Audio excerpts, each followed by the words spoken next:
Okay, it's video time. Oh, you know what? It is video time, but I forgot to hook up the sound so you could hear it. So in order for me to do that, I'm gonna have to run it through the SP. So give me 1 second to get a battery for the SP so that you can hear it. This is what happens when you get too many cables. I need to get organized with these cables a little bit so I can see where I'm going. So I'm gonna use the SP as a sound source. So give me just a second more here.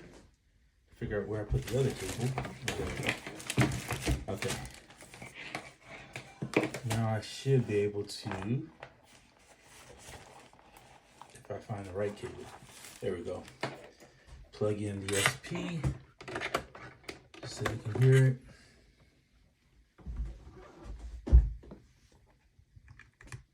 I keep forgetting I plugged into here, which I don't really need this on here now. So I used the iPad. This is what I did, so that you know.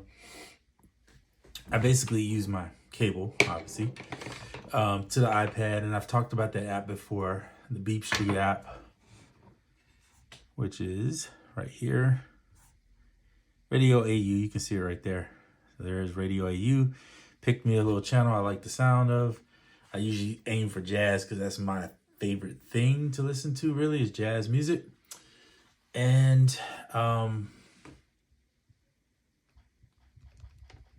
just making sure I hear sound. I do hear it through there, but I need to turn the speakers on so you can hear it. Otherwise, you won't hear it.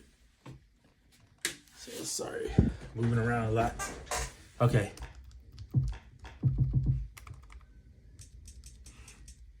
Let me make sure that's off. There you go. All right, cool. Sequence is on. You can't do the, you're limited to whatever your sequence is. Okay, so what I did was I sampled into the drum track because you get 20 seconds. And I used the radio. I just plugged it in straight into here. Now, there is a radio on the OP-1 field.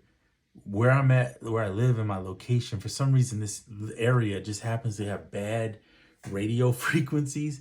So my option would be, well, I'm not moving. That's not going to happen. But I mean, the next option would be, the realistic option would be buy the antenna, stick it into the end spot here, and then you can get radio stations. But what you're getting is basically the FM frequency that's close by where you live. That's like pretty much just gonna be pop music and I don't really want to sample pop music. So the good thing about this app is I have music from around the world. I even showed you on this last one, you can touch here and pick up area and travel to that area and get that music, right? I have my heart saved on certain ones, right? So I can use those and I can just do this. I'm doing this in standalone. I don't have to go into AUM. So if you don't have AUM, don't sweat it. And so I sample to the drum track. So what does that do? Well, basically to do it, you click on the drums. And I'm gonna show you where I have it. You click on the drums, make sure that hold on. Make sure that you are in the drums sample. Now the drums have some built-in samples, and then you can put your own, and then of course you have the snapshot to get, that's where you save your sample. So I sampled in. Let me see if I can turn this up so you can hear it.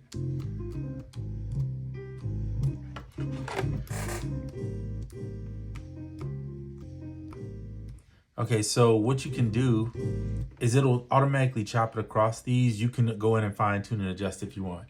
What I like to do is less fine tuning and more just listening to what samples sound good. If you have a specific thing in mind, then that's where you want to do all that fine tuning stuff. For me, it's more about put the samples in and however they chop them across the keys within that 20 seconds, that's what I'm going to go with. Now it's different when you're on like the SP or an MPC where you can pull the sample up, look at it. You can still pull it up and look at it, but pull it up and you're trying to pick within that sample. You're chopping how you feel. But this is more like a, what is that called? Is it threshold? Or where you set the threshold type thing? You don't even set the threshold. It just does it for you, right? Now you can pitch a sample. You can hold shift. You can put more attack on it. You can do fades and whatever else you want to do on it. And of course, my favorite, increase the volume, because a lot of times I sample in a little bit lower just so that it's not super distorted, because it shouldn't distort at all. But when you're sampling, what I did here was originally I was sampling in from the tape, the actual tape one, instead of the studio. The studio's clean. So I went back and said, no, I'm just going to sample in the studio, because if I'm sampling distorted with a radio station, which has some distortion that you're going to hear in it, that's like double, and it's going to be just really muddy and no good. So I just sample straight, none of that using the studio track. And then to do that again, you press here, you'll see it says sample, and then you leave it. I was sampling USB, which is still going to be cleaner than if you try to go through the headphone jack. The headphone jack's still clean, but because they've enhanced those too, but the USB is just going to be your best bet to get the cleanest sample. So I went through that, right? And then got this sample. I let it chop it the way they want, and this is what it gave me.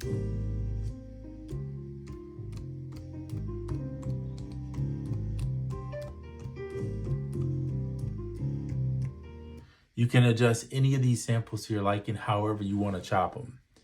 You don't when I say they automatically chop, they do. They put it across the 24 keys here, or 24, whatever you want to call these. These are keys to me, but when they put them across it, you go back in and you can take and fine tune and make, you can have the same sample on 4 of them if you want. That's up to you how you want to do it, and pitch them and move them. It is a little bit more work to do that. And it's not that I don't do it. I do it on something like some drums or something. But when it comes to just a sample, I'm trying to get inspired by whatever it is. The other way to do this is record directly into the tape, which you can do. You can just record whatever you get into the tape. And then there's this feature. You see the ear with it says out in. Can you see that?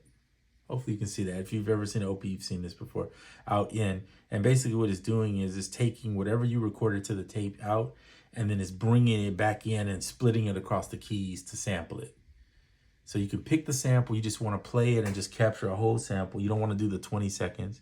But remember, you still only can sample 20 seconds. So it's the same thing if you go in here and do it versus just capturing it in that moment of 20 seconds. But the difference is, let's say you hear a song and you want to start recording because you don't want to time it and know exactly where the spot is. So it's playing on the tape. You got 6 minutes on a tape, right? To find that 20-second riff that you want from it, or whatever else. You got 4 tracks, so you got 6 minutes, 20 seconds for your drum kit. You could do as many as you want, but I'm not gonna probably do it that way.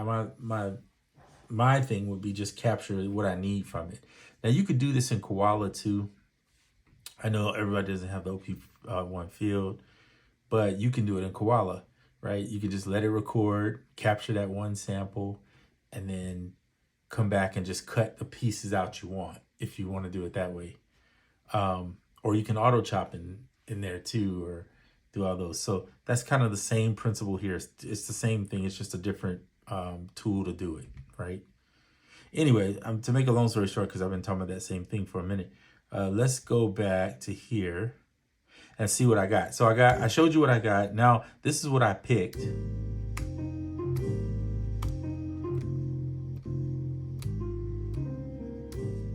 Right? So I made 2 parts. I usually like to do 3 parts. So think of it as like, I'm going to make a verse part. Actually, I should be doing 4 parts, but usually you do a verse part, a hook, a bridge, maybe that's 3.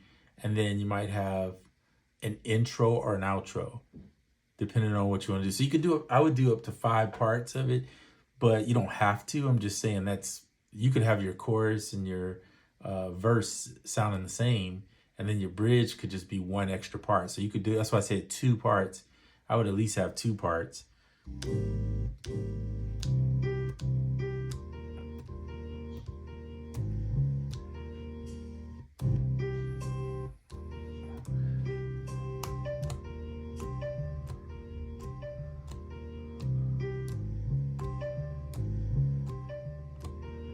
So I might make that like an intro, something small like that. It might only be like 2 bars, and then I record that into it.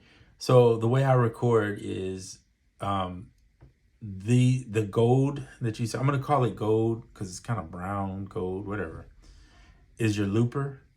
This is your volume. The blue moves on the tape. It'll move the tape manually. Or you can just use shift and the arrows to move across the tape, right? It skips by bars, or you can zoom in and skip, in different increments. I believe, wait, no, not that, sorry. This is to speed the tape up or slow it down. So it does what, like, I'll just show you.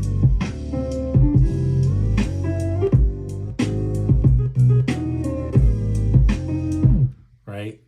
So you're speeding up the tape, and it actually sounds really good when you slow stuff down and speed it up. Like some stuff you get it would sound terrible, but if you got a nice quality sample that you've captured, or you got something that you even played in, sounds good, and you slow it down, sometimes it's a cool effect with it. These are effects, and I'm not really trying to make this just like this one is a low pass filter.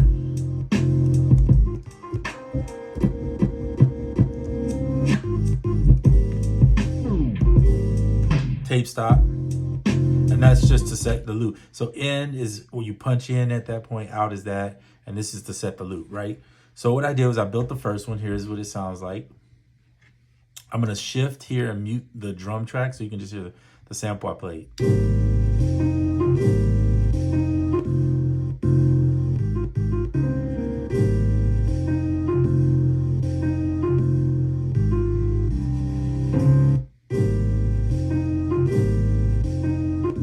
So it's kind of a little weird, and it's choppy in its own way, but that's part of the fun of it.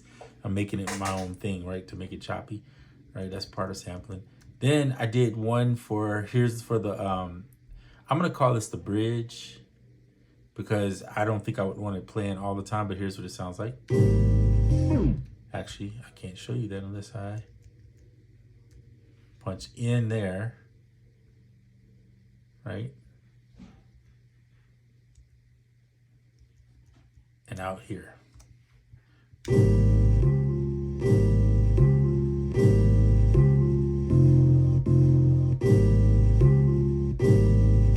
So it's that.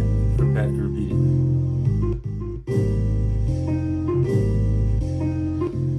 So that's a trick too, is that while it's playing, if you hit shift and the arrow, it'll jump either this way or that way, depending on which way you want it to go, and it'll trigger the next section of the song. So that you'll see people that only have like 2-3 sections on their thing, and they're jumping while they're playing it live. They're just jumping from portions of the tape. It allows you to jump. So you can move in increments, right? Or you can jump the whole section while it's playing. So I triggered it, and you see it's blue. It's gonna jump over that second when it finished playing this.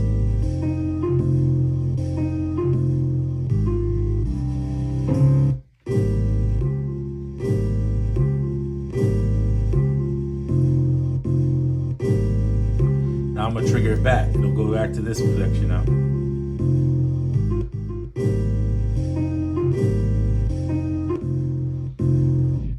Okay, so that's pretty much, I just gave you the whole shebang boing rundown of what OP-1, kind of like for the sampling purposes, what you have. Of course, there's all kinds of little tricks and things you can figure out and do. So that's what I did. So then I went in and added drums. So we'll shift to and bring the drums back in so it sounds like this.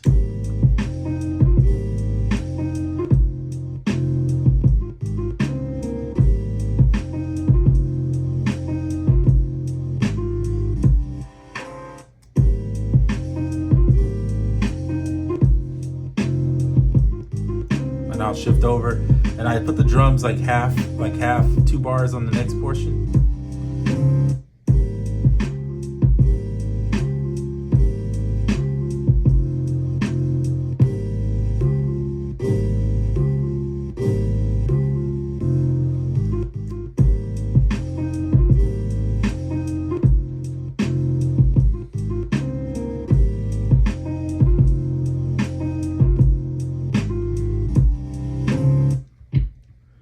All right, so there's that.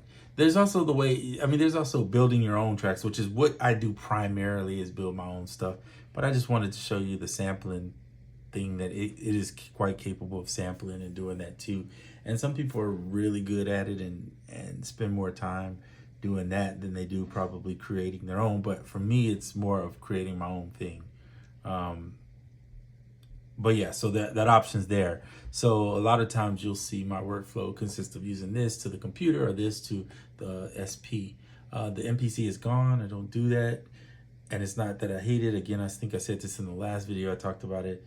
It's just I don't use it. I typically will go to the computer and just use the computer when I feel like using the MPC, because I feel like the computer and the MPC share some similarity, especially now that the VSTs are on the computer. The drums, it was the only thing that was making me want to stay there. But if you ever want to know Decap, right? If you know Decap and you know his drums and knock and the knock plug-in that he has, that plug-in is tremendous on helping the drum sound hit harder. And you can do that in the computer. And to me, to be at the MPC, unless you're gonna really use the MPC to the fullest, which I'm not, I do sample, but I don't sample as much using it, if that makes sense. I don't even really sample much on the SP. Most of the time I'm playing my own thing. So the SP is for my drums primarily. Occasionally I'll get on there and you'll see me sampling on it. Occasionally I might get on this and sample just for fun. But I pretty much do everything on the computer, and these are more like an instrument. So this SP is more like a drum machine for me, and this is more like my synthesizer / MIDI keyboard / whatever else I want to do with it, because it's kind of just, it can kind of do everything in this one device. And then the iPad is similar. It's like, I think of it more as I don't build a lot of tracks in there. I primarily use it as a instrument and as a MIDI controller for like things like scalar or tonality, things of that nature. I like to stay as minimalist as I can. And then of course I have guitar and bass. I play those in some songs, and some songs I play them just off the MIDI. So it just depends on the situation. But anyway, just wanted to show you the sampling. That was what this video is about. You'll see how I'll continue to ramble if I keep going. So I'm gonna end this video. It's right around 17 almost 18 minutes rather. And just to show you that you can do some cool stuff with the OP-1 field as with regards to sampling. All right, I'm out.